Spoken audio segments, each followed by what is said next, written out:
Herkese merhabalar, kanalıma hoş geldiniz. Bugün sizlere hem dokusuna hem lezzetine hayran kalacağınız bir poğaça tarifiyle geldim. Bulut kadar yumuşak, sizleri çok bekletmeden hemen tarife geçiyorum.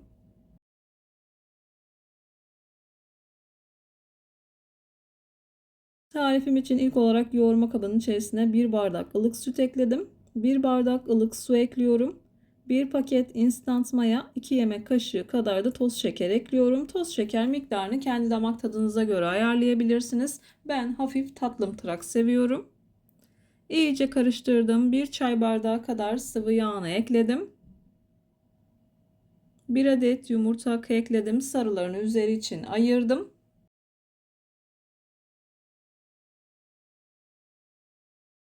Göz kararı olacak şekilde yaklaşık 2 bardak kadar un ekledim. Unun üzerine 1 tatlı kaşığı kadar da tuzumu ekledikten sonra yoğunlaşıncaya kadar spatula yardımı ile karıştırıyorum. Hamur yoğunlaştıktan sonra spatulayı çıkartıp elimle yoğurmaya devam ediyorum.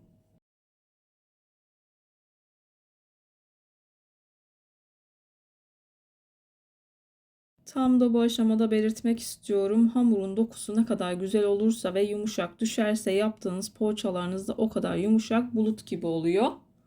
Unu dikkatli bir şekilde ekliyorum.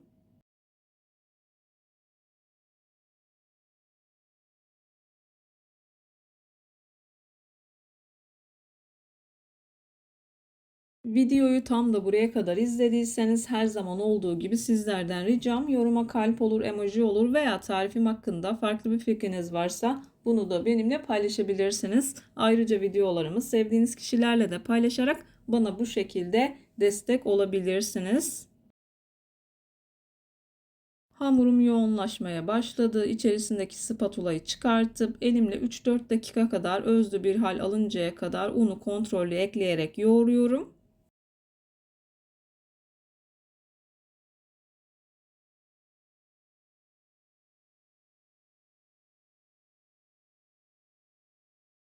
Oldukça yumuşak, ele çok az yapışan bir hamur oldu. Hamuru toparlıyorum. Üzerini streçle kapatıp 1 saat kadar mayalandırıyorum.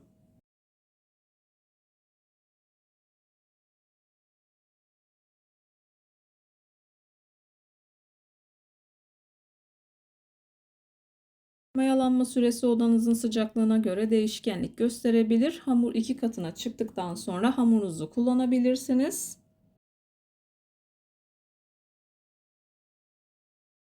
Yaklaşık 1 saat kadar mayalandırdım. Mayalı bir hamur olduğu için ilk etapta hamurun havasını alıyorum.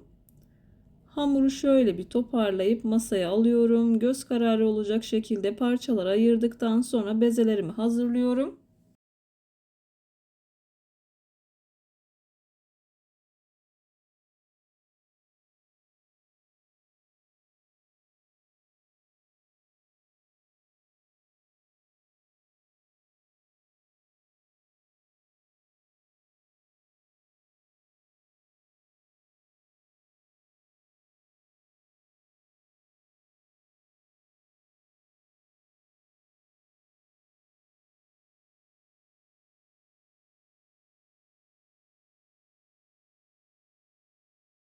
...12 parçaya bölüyorum.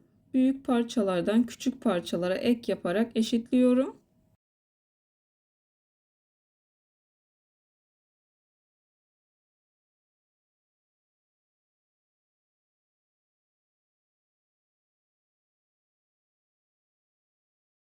Videolarımda yapmış olduğum tariflerin elimden geldiği kadarıyla püf noktalarını vermeye çalışıyorum. Ama yine de aklınıza takılan herhangi bir şey olursa yorumlara yazarsanız gördüğüm zaman sizlere dönüş sağlarım. Yine aynı zamanda videonun altındaki açıklama kısmına malzeme listesini tam not olarak ekleyeceğim. Dilerseniz oradan da bakabilirsiniz.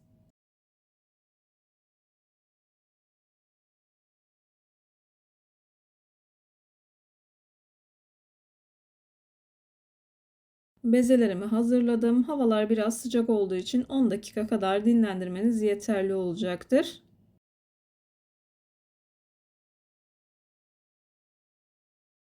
Poğaçaları isterseniz farklı şekillerde de yapabilirsiniz. İç harcı olarak ben beyaz peynir ve kaşar peynirini karıştırdım. İstediğiniz farklı bir malzemeyle de yapabilirsiniz.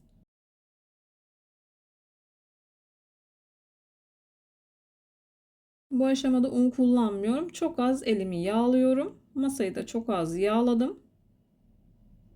Yeteri kadar açtıktan sonra rulet yardımıyla kesiyorum. Hazırladığım iç harcından yerleştiriyorum.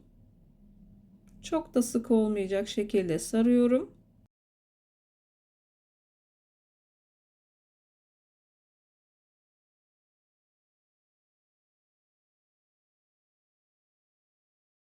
İlk defa deneyenler için birkaç tane daha hazırlıyorum.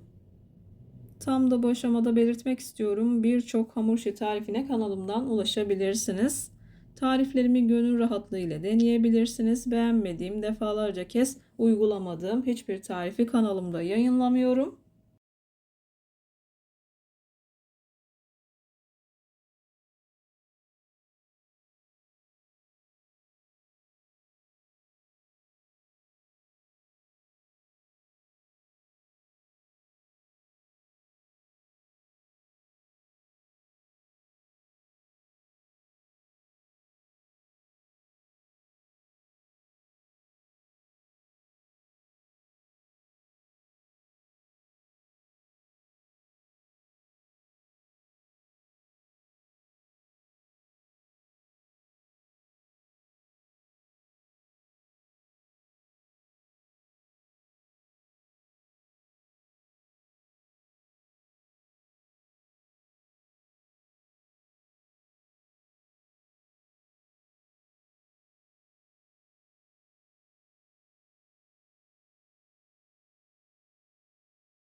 Poğaçaları hazırladıktan sonra en az bir 15 dakika kadar tepsi mayası yaptım. Üzerlerine yumurta sarısı ve süt karışımından sürüyorum. Çok az da pekmez damlattım.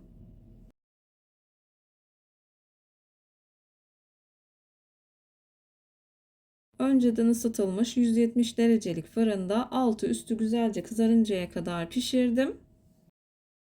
Poğaçalar fırından çıktı. Sizler için doku testine geçiyorum. Bir videonun bir tarifin daha sonuna geldim. Umarım tarifimi beğenmişsinizdir. Tarifimi beğendiyseniz beğenmeyi, kanalıma hala abone değilseniz kanalıma abone olmayı, bildirim zilini açmayı lütfen unutmayın. Kendinize ve sevdiklerinize çok iyi bakın. Hoşça kalın. Allah'a emanet olun.